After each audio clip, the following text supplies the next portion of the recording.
YouTube? This is your favorite sailor, and I'm back with another video, and we're gonna do things a little different this time. You see the different setup, how I'm relaxed. Yeah, that's the type of conversation I want it to be. So put your pens and your papers away. You don't need it. We're not gonna have that teacher, student, mentor, mentee type of the disrespect. So we're not gonna have that teacher, student, or mentor, mentee type of vibe. It's gonna be more of a friend conversation. Like we're just sitting on the bed, homegirl to homeboy, sister to sister, and we're just having a conversation. So yeah, stick around for the video.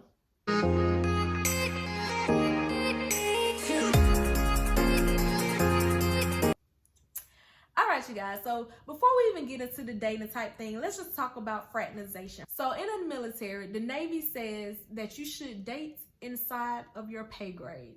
And what that means is the Navy wants you to date either your pay grade or below, or your pay grade and above. So if I'm an E5, which I am, the Navy basically says if I don't date a E5, a E4, because there's one pay grade below, or E6, then I'm fraternizing, and I can go up to mass for that. And mass is basically military court.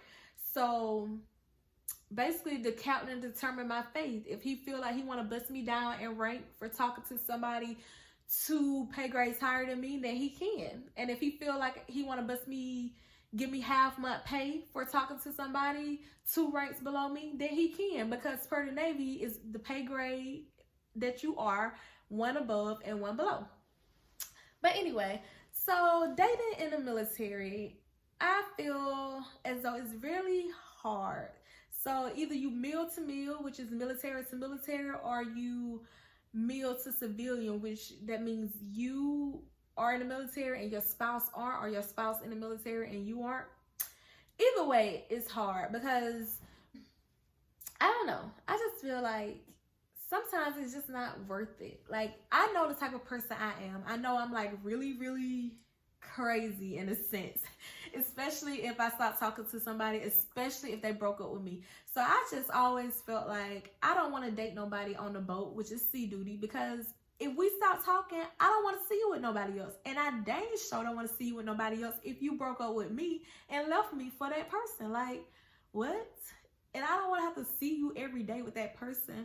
But some people don't mind it. I do. And so being that I was like that, I didn't even date the first 3 years of me being on the boat.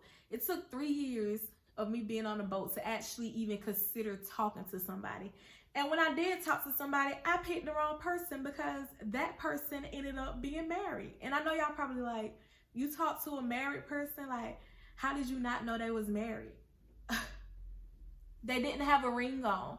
Like, when you out to sea and you're on a boat, a lot of people that's married don't wear their ring. And they'll use the excuse of, well, I didn't want to lose it, or I didn't want to wear my ring while I'm working because I don't want to get it dirty. And that's the excuse that they'll tell their spouse too that's not on a boat.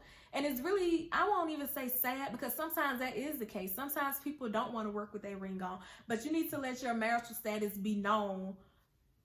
Like, you can get in trouble for that. Like, I already spoke on that. You can get in trouble. So he could have got me in trouble and I didn't even know that he was married.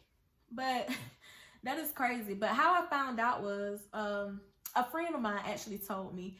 And so she told me that he was married, and then I messaged him. Well, he messaged me, emailed me, and he was like, meet me at this place at this time. And I responded back, I don't meet married people.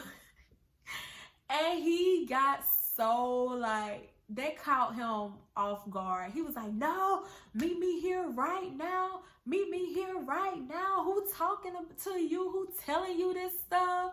And I was just like, it don't even matter. I didn't even respond back.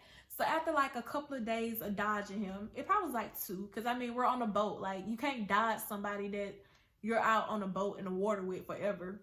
So I think it lasted like 2 days, and eventually he caught up to me, and he was like, who telling my business? Who got my name in their mouth? Why they talking about me? And I'm like, it don't matter. Are you married or are you not married? And he was like, I am, but it ain't even nothing like that. And I'm just like, married is married. I don't care what you married for. I don't care if you was one of those people that got married for the money, which I highly advise you not to do that. And believe it or not, a lot of people do get married for money. And you probably like, what that mean? Well, when you get married, you get pay for a dependent. You get dependent pay. So they give you money to live out in town to support your spouse. Yeah. So a lot of people get married to get that extra money, but with extra money, more problems. You know what I'm saying? Like you get married, but you can easily get to that rank where the Navy give you that money anyway. Like I get the money right now as an E5, and I have to get married to get it. But anyway, back to the story. So I'm like, I don't care if you got married for the child. I don't care if you got married just to get the pay. Bottom line is you married, so I don't want to talk to you. And so basically it ended right then and there. And believe it or not, that happens a lot. Like, I don't know. It's just really sad. I just feel like you should just let people know your marital status.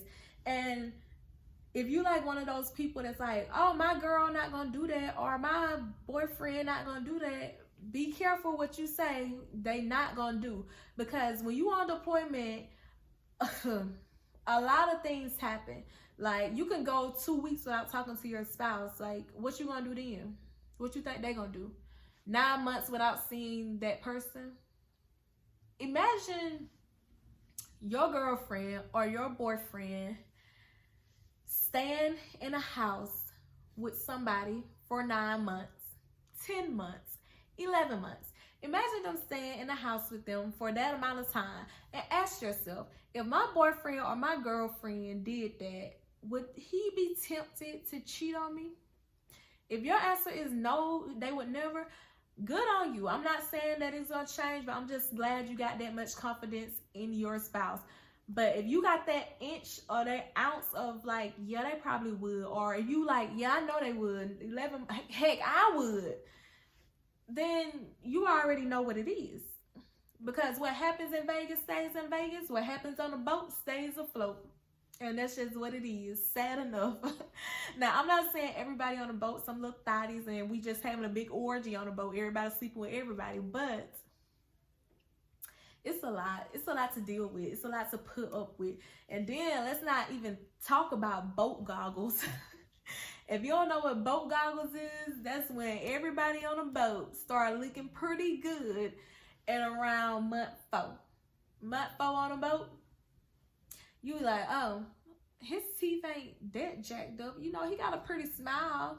His smile all right now. Or, you know, her eyes ain't that cockeyed. You know, we can make it work. I'm telling you, it's a such thing. I promise you. You probably like, girl, you are crazy. But please, if you in the military and you've been on a boat and you know what I'm talking about, please comment that down below and let these people know that I'm not just making this stuff up. I'm speaking the truth to y'all. I'm telling y'all, like, it's very hard.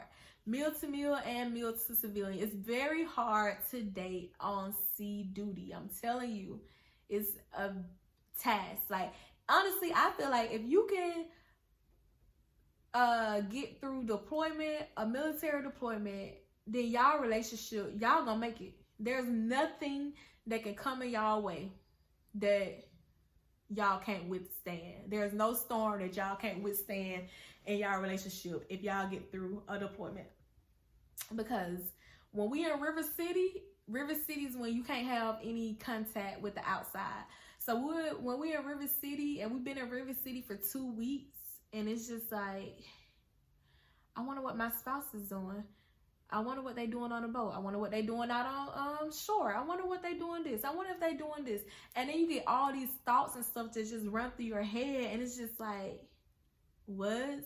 And then let's just say y'all have an argument, and then you have this girl that's on the boat or this guy that's on a boat that's emotionally there. Like, a lot of times the relationships that form on a boat are not even intentional. It's just that you're around this person so much, like they're there for you for your accomplishments. They're there for you when you need help. They're there for you when you got problems. Like, they're just there. They're just there for you at that moment. And so you just start developing feelings, or you may develop a sexual relationship with these people. And it's just happened. But I'm just saying, like, I would never say never. I would never be like, oh, my spouse, he know what's going on. She know what's going on. She would never cheat on me. He would never cheat on me.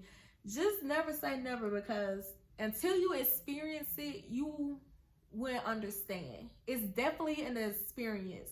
And until you experience it, I don't think nothing I'm saying will really click. I think it'll just all sound like some BS. But it's definitely a hard task. And I mean, when you're dating on shore duty, that's pretty easy, because being on shore duty is like having a 9 to 5. So you're going home to your spouse every day. You're going to see that person every day. You're never going to be away from that person unless you choose to be away. But when you on a boat and you in and out every 2 weeks, in and out every 3 weeks, and then you go on employment for 9 months. Oh yeah, imagine you and your spouse planning for 9 months. So you like, all right, we're gonna do this. We're gonna get through this. It's 9 months. We got this. Imagine y'all at y'all 8th month, and y'all that 1 month away, and y'all like, yes, we survived. We only got 1 month. It was hard. I'm ready for you to come home. And just imagine getting that call. We got extended a month. Like, what? You're not gonna be home a whole month? Like, we planned for 9 months. I only could take up to 9 months, but now you telling me it's gonna be 10 months, and then you just like, all right, we're gonna get through this again. And then imagine getting a call again saying, you know, it's gonna be another month before I come home. Like, that is draining.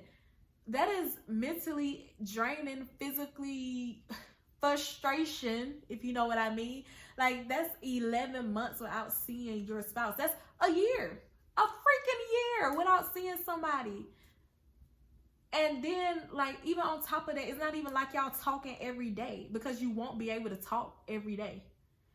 So imagine not seeing each other for 11 months. On top of that, not talking every day for those 11 months. On top of that, not even talking that long when you do talk, because it ain't like you could just be in your rack. Hey, what's up, baby? What's up? Yeah, what you doing? What you doing? Like, no, you can't have those conversations. It's not going to be that long conversation. It's more so going to be, how the kids? How you doing? What you been doing? Oh, okay. Well, I've been doing this. I'm going to call you back tomorrow, or probably the next day. Just email me. It's going to be something simple. It's not going to be like no whole get your popcorn type of conversation. It's not going to happen, because at the end of the day, you got 2 computers for 50 people. You got 2 computers for 80 people. Like, everybody's waiting to talk to their spouse. So now you're making the decision, oh, should I wait for the computer for an hour? Or should I go get some sleep? Because I'm tired. I just got off watch. I just worked this 12-hour shift. Like, wait an hour for this computer that's going to be slow as heck, or get an hour of sleep. And you may think you're a priority, and you may think right now, like, oh, that's easy. I'm going to just wait that hour. I'm going to suck it up. I'm telling you, being on the ship is draining, mentally and physically draining. So I'm telling you, this is just something you got to experience for yourself. At the end of the day, I could talk to y'all about it for hours and hours, give y'all my opinion. Y'all come up with what y'all think was gonna happen. Y'all come up with what y'all think is gonna occur, and it'll change when you get on the boat, because you have to be in it to understand it. Like, it's just an experience that you just gonna have to experience, and you just got to pray that your relationship is that strong to withstand a deployment. And if you can do that, I promise you can get through anything, because it's going to test you. It's going to test your loyalty. It's going to test your patience. It's going to test your relationship in general. It's really going to test you. But hey, it's possible, because I know some people who did it. And then that's why you have all these higher ranking people that's been on their 3rd marriages, fourth marriages, because a lot of people can't handle it. And it's not just a one-side thing. Both people have to be committed. So if you can find somebody that's equally committed to make it work like you are, then you're going to be good. But if it's that one weak side, that's all it takes. It only takes for one person to not be able to get through. And it's just going to fall apart. But hey, it's possible. So that's just my little intake on dating in the military. And yeah, so if you like this video, if you like this vibe of this video, go ahead and tell me that. Tell me that down in the comments. If you survived deployment with your spouse, then tell me that too. Because success stories are greatly appreciated. Let me just say that now. Because we want to hear all the success stories. But yeah, like this video if you like the video. Comment and subscribe to my channel. And see you in the next video.